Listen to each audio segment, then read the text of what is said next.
વડોદરા જિલ્લા કેળવણી મંડળ સંચાલિત ડભોઈ કોમર્સ કોલેજના સેમિનાર હોલ ખાતે એઆઈ રિસર્ચ પર નેશનલ સેમિનાર યોજાયો હતો। શ્રી ગોવિંદ ગુરુ યુનિવર્સિટીના વાઇસ ચાન્સેલર પ્રતાપસિંહ ચૌહાણના અધ્યક્ષસ્થાને વડોદરા જિલ્લા કેળવણી મંડળના પ્રમુખ શશિકાંતભાઈ પટેલ, ઉપપ્રમુખ દિલીપભાઈ પટેલ, મંત્રી ઠાકોરભાઈ પટેલ, હિતેશ રવ્યા વગેરે મહાનુભાવોની ઉપસ્થિતિમાં 132 જેટલા રિસર્ચ પેપર પ્રેઝન્ટ કરવામાં આવ્યા અને સફળતાપૂર્વક એક દિવસીય સેમિનારનું આયોજન કરવામાં આવ્યું।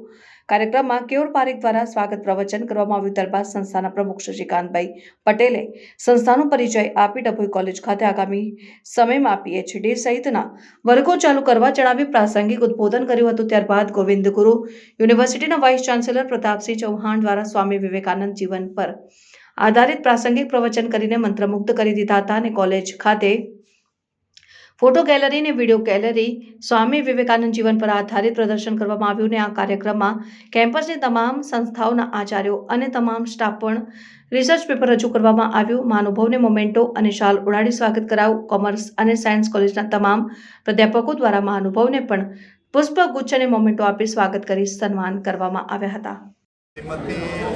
SDPM કોમર્સ કોલેજની અંદર ethics and application of AI in the research એ ટોપિક ઉપર એક રાષ્ટ્રીય સેમિનારનું આયોજન કરવામાં આવ્યું।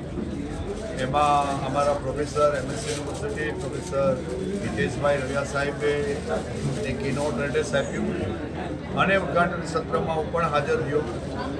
કોલેજ 5000 વિદ્યાર્થી સાથેની સૌથી મોટી એ અમારી ગોવિંદ ગુરુ યુનિવર્સિટીની કોલેજ છે। ખૂબ સારા એથિકલ સ્ટાન્ડર્ડ સાથે ઇન્ફ્રાસ્ટ્રક્ચર સાથે કોલેજ એ સારી રીતે એ કામગીરી કરી રહી છે।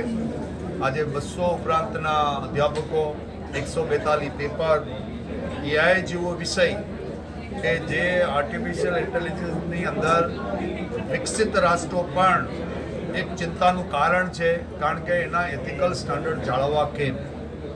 ત્યારે કોલેજે આવા એક contemporary issue ethics and application, આપણે બધા એપ્લિકેશન જાણીએ પણ એથિકલ સ્ટાન્ડર્ડને કેવી રીતે મેન્ટેન કરવા એનું આખો દિવસ વિચાર વિમર્શ થવાનો છે। હું એના પ્રમુખ શશિકાંતભાઈ, દિલીપભાઈ અને ઠાકોરભાઈ કે આ સંસ્થાના હોદ્દેદારો છે એ ખૂબ આવા કાર્યક્રમો લઈ અને અધ્યાપકો માટે ખૂબ મોટું કામ કરી રહ્યા છે।